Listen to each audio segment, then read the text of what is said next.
د اعلی حضرت غازی امان الله خان د زوکړې ورځ او د هغه درې ارمانونه. پرون د جون لومړۍ د اعلی حضرت غازی امان الله خان د زوکړې له 101 کلي سره برابره ده. ملال میډیا د غازی امان الله خان زوکړې او د هغه درې ارمانونو ته لنډه کتنه کړې ده. هیله ده چې زموږ ملتیا وکړي.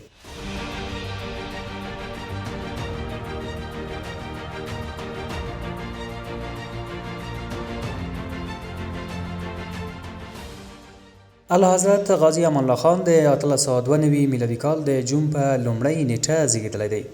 د هیواد د خپلواکۍ د نمانځنې په بهیر کې هغه نوم چې د هیواد له خپلواکۍ سره نه شلیدونکي اړیکې لري، هغه نوم د شاه غازی امان الله خان دی. هیڅ باوجدان او هیوادپال افغان په پایدار نشي چې د هیواد خپلواکۍ ته درنښت ونه کړي او ورسره هم مهاله د ازادۍ غوښتونکي رهبر شاه امان الله خان په فکر کې نشي او د هغه ملي شخصیت ته درنښت ونه کړي.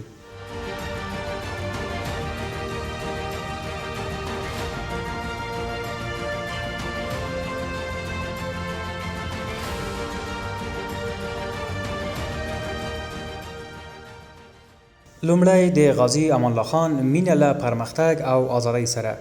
پر افغانانو د شاه امان الله خان کوچنی حق د هیواد د بشپړې سیاسي خپلواکۍ ترلاسه کول دي.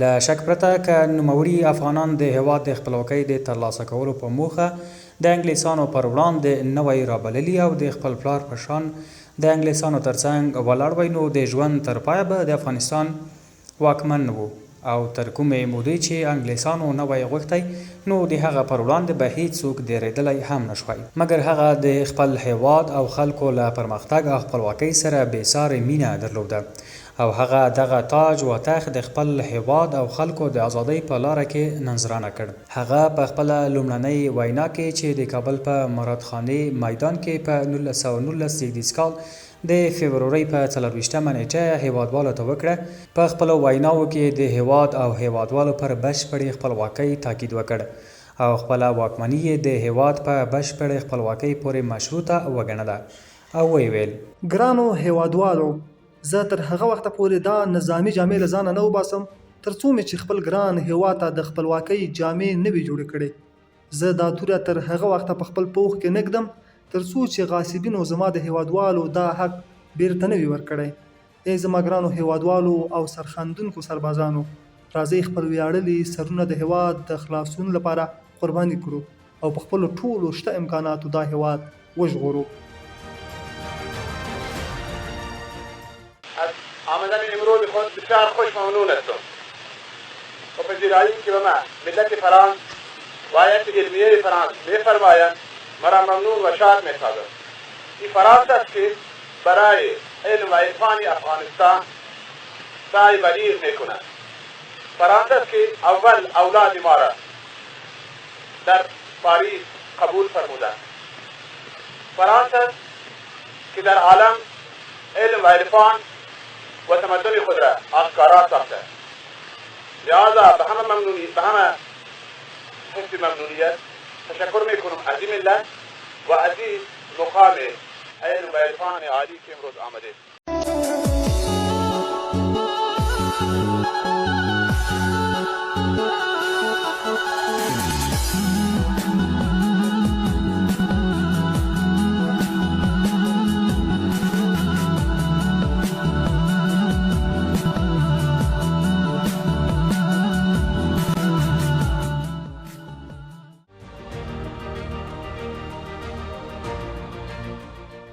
د خپلواکۍ غوښتونکي شاه دغه ویناوې د پوځیانو او کابل میشته هیوادوالو لخوا په الله اکبر د نارو په کولو سره بدرګه شوې. د هیواد پر وړاندې د شاه غازی امان الله خان د دغه نه ماتېدونکی اوسپنیز هوډ پایله د هیوادوالو ملاتړ او د هیواد د بشپړې سیاسي خپلواکۍ د ترلاسه کولو لامل شو. شاه امان الله خان د راولپنډۍ د سولې د تړون له توشیح وروسته په 1293 لمریز کال د اسد په 28مه نیټه په زر افشان ماړۍ کې چې د کابل د زر نگار پارک تر څیرمه واقع ده د افغانستان د بشپړې خپلواکۍ ورځ رسما اعلان کړه.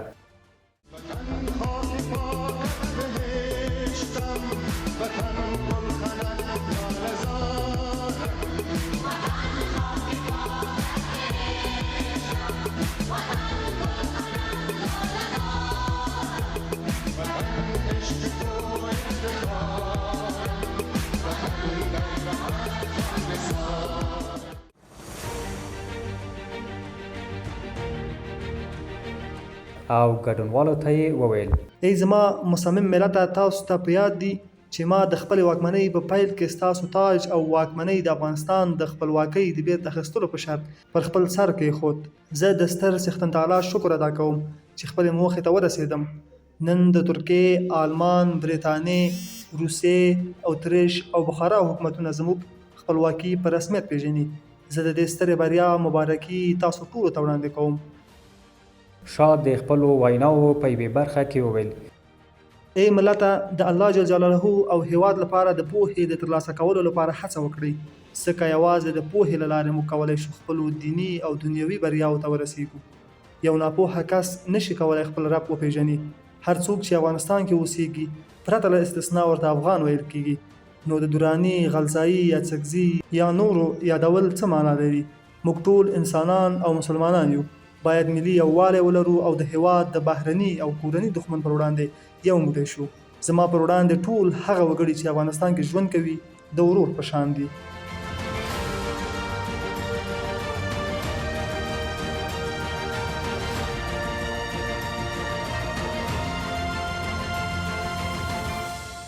نو زما د بابا جان به ډېر خوښېده.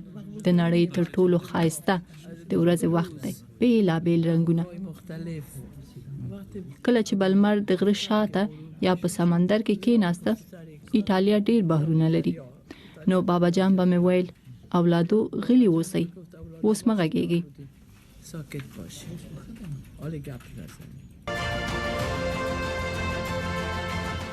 دوهم، د ملي وحدت ساتنه. د سیاسي خپلواکۍ له لاسته راوړلو وروسته شاه امان الله خان او د هغه مشروطه غوښتونکو ملګرو د ټولنې د وروسته پاتې والي او بدلون په موخه یو لړ اصلاحاتو ته لاس په کار شو چې د ټولو په سر کې د ملي وحدت ساتنه وه.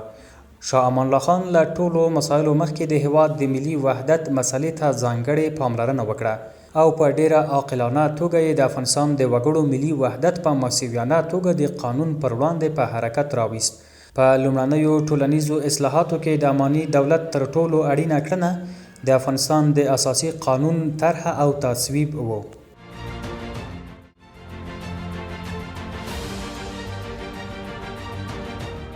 دریم، په لومړي ځل د اساسي قانون رامنځته کول. دغه اساسي قانون په 1901 کال کې د جلال آباد په لویه جرګه کې چې د شاه امان الله خان په ریاست جوړه شوې وه تر بحث لاندې ونیول شو او وروسته تصویب شو.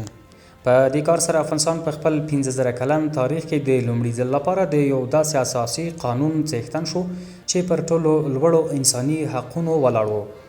د دغه اساسي قانون د حقونو په عمومي څپرکي کې داسې راغلي: د ځانګړي خپلواکۍ او انډولیتوب اصول، د مریتوب او بردګۍ له منځه وړل، د رسنیو خپلواکي، د کار او مسلک ازادي، د ځانګړي ملکیت او ځای مسؤلیت او غصب مخنیوی، د غیر قانوني ربړولو او شکنجې له منځه وړل او د ورته نور ډیر اړین موضوعات پکې ځای پر ځای شوي وو.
د نوموړي قانون په 14 مادو کې لیکل شوی و.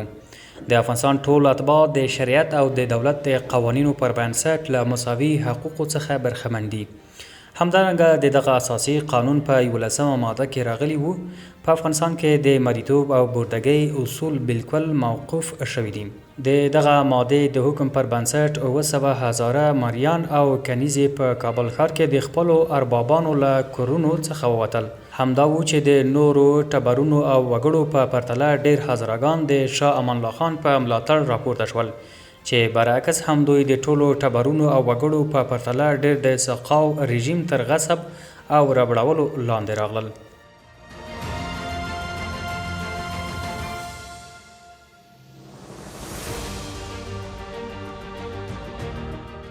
شاه امان الله خان د خلکو په یووالي او د ملي وحدت په ارزښت ډیر ښه پوه شوی و.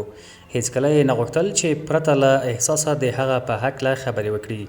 د کندهار په سفر کې چې په 1904 کال کې د لړم په 9 د جمعې په ورځ چې د جمعې لمونځ د شاه په امامت ترسره شو، د خرقه مبارکه په جومات کې د جمعې لمونځ د خطبې د اراد په یوه برخه کې د خلکو د یووالي په هکله وویل.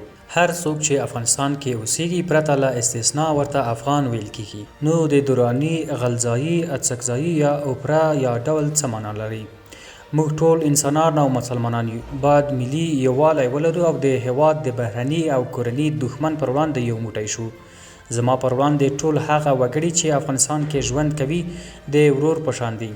کله چې شاه امان الله خان له واکمنۍ څخه لاس په سر شو او د کابل ارګ یې کندهار ته د تګ په موخه پرېښود، نو هزاره و زړورو وګړو د میدان وردګ، کندهار، تګاب، غوربند او نورو وګړو په شان د اماني دورې د عدالت لاسته راوړنو او د اماني سلطنت د تاج و تخت د ساتنې په موخه 9 میاشتې له مالي او ځاني سرښندنې دریغ ونه کړ.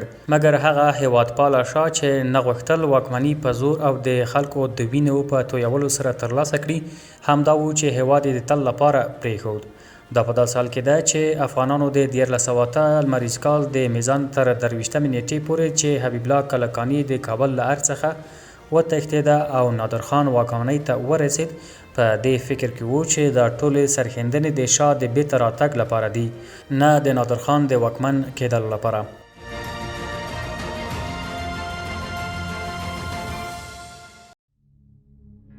د آزادۍ د اسمان مري و غازي امانونه شاه غازي احمد د یوه سیاسي رهبر لپاره که هغه شاه وي، که رئیس جمهور وي، که امیر وي، له دې سر ویاړ نور نشته او ملت یې پرته له کوم امتیاز څخه 9 میاشتې د ده لپاره سر ورکوي خو سنګر نه ورکوي.